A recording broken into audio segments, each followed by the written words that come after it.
ختم نبوت کے معاملے میں کوئی شکوک و شبہات پیدا کرتے ہیں تو پھر معاملہ یہ ہوتا ہے کہ بھئی ایمان ہی نہیں رہتا۔ اچھا، اب یہ بات کی کیوں جا رہی ہے؟ 7 ستمبر 1974 یہ پاکستان کا وہ سمجھیے کہ بڑا دن، مبارک دن ہے کہ جس دن میں پاکستان کے آئین کے اندر یہ قرارداد پیش کی گئی اور اس کو منظور بھی کیا گیا اور آئین میں داخل کر دیا گیا کہ نبی پاک صلی اللہ علیہ وسلم کے بعد اگر کوئی کسی کو دوسرا نبی مانتا ہے تو ایسا فرقہ، ایسا مذہب، ایسے لوگ کافر ہیں،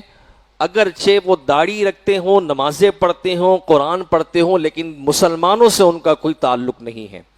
انہیں غیر مسلم اقلیت قرار دیا گیا اور صف اول میں ان کا نام قادیانیت شمار کیا جاتا ہے۔ انہوں نے مرزا قادیانی کو نبوت کے معیار میں شامل کیا، اس نے جھوٹا نبوت کا دعویٰ کیا،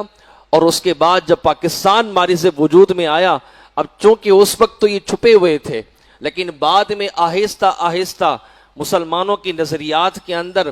یہ سلو پوائزن ڈوز دیتے گئے،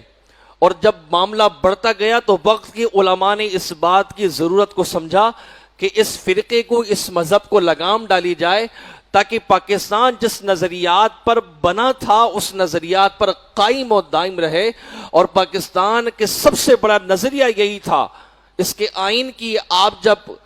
مقاصد پاکستان کی ابحاث کی بحث پڑھتے ہیں تو اس کے صفحے اول کی شکی یہی تھی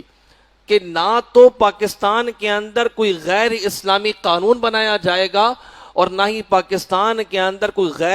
غیر اسلامی جو ہے رواج کو پروان دیا جائے گا، بلکہ پاکستان کے جتنے بھی آئین ہوں گے وہ سارے کے سارے قرآن و سنت کے مطابق ہوں گے۔ یہ مقاصد پاکستان کی پہلی اور دوسری شکی یہی ہے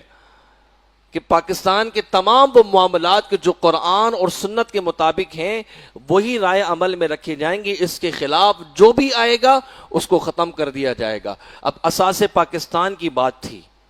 نظریات پاکستان کی بات تھی، بلکہ پاکستان تو بات کی بات ہے، پہلے ایمان کی بات تھی، پہلے ایمانی نظریے کی بات تھی، ایمان کو بچانے کی بات تھی، نسلوں کی ایمان کے بچانے کی بات تھی۔ جب یہ آہستہ آہستہ ہمارے درمیان ہی رہ کر